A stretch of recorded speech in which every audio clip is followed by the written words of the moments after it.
In order to provide healthy meals for your family, it requires some preparation, some looking ahead at your week. But the thing to remember as a busy family is it doesn't have to be anything fancy. The important thing is that we prepare for meals and so we're ready when they come. Looking at your week ahead, thinking through, is this a busy week? What kind of practices do we have? Where's everybody going? And then planning your meals according to that. So utilizing your crock pot, utilizing tools like that to make things easier.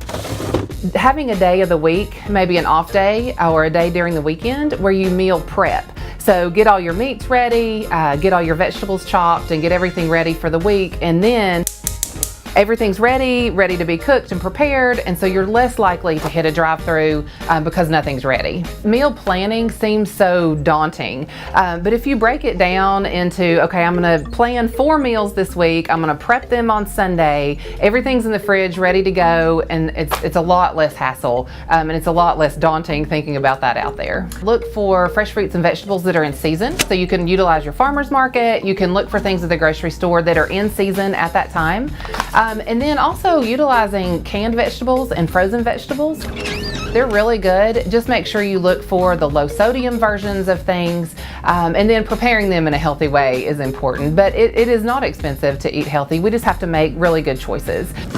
One of the things that has helped my family personally is using where you order your groceries ahead of time and go pick them up. It keeps us from wandering around the aisles of the grocery store and picking up things that we wouldn't necessarily need. Stick to your budget, you stick to your list, and it's much better. And also going to the grocery store, some tips for that are make sure you don't go hungry. That's when we tend to put everything in our cart. And make sure you stick to the list. So make a list throughout the week and then try to stick to that list as you go.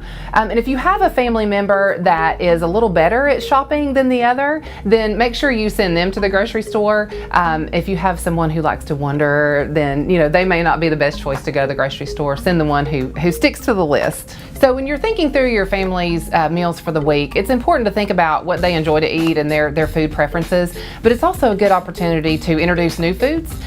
So having special nights, you could do Taco Tuesday, or introducing them to international meals. While you have them at home, it's a great way to introduce them to new foods, encourage them to try new things. But it's also important that we let them make choices, how much they're going to put on their plate and what kind of foods they're going to choose. So if you have 2 to 3 vegetables at a meal, let them pick which one they would like. It gives them some choice in the meal, and it helps them. The more children participate in the meal, so the more that they have shopped for the food, prepared for the food, set the table, helped in the process, the more likely they are to eat the foods that are put in front of them. Every meal should have our whole grains, our protein, and then our fresh fruits and vegetables, or canned or frozen, whatever works for your family at that meal. Children who eat meals with their families tend to have healthier diets than children who don't. So it's important that we do sit down as a family and eat meals together. So it's a great time to encourage kids to try different foods and to model, good food behaviors and good table manners and all those kinds of things. It's important to keep the conversation light and positive at meals, so not talking about heavy topics or anything. There are lots of conversation starters that you can pull off the web, ways to just get your family talking. A real easy one is just go around the table and everybody tell their high and low for the day. It kind of keeps the conversation going, and especially with children, it teaches them how to sit at a table and have a conversation with people over a meal.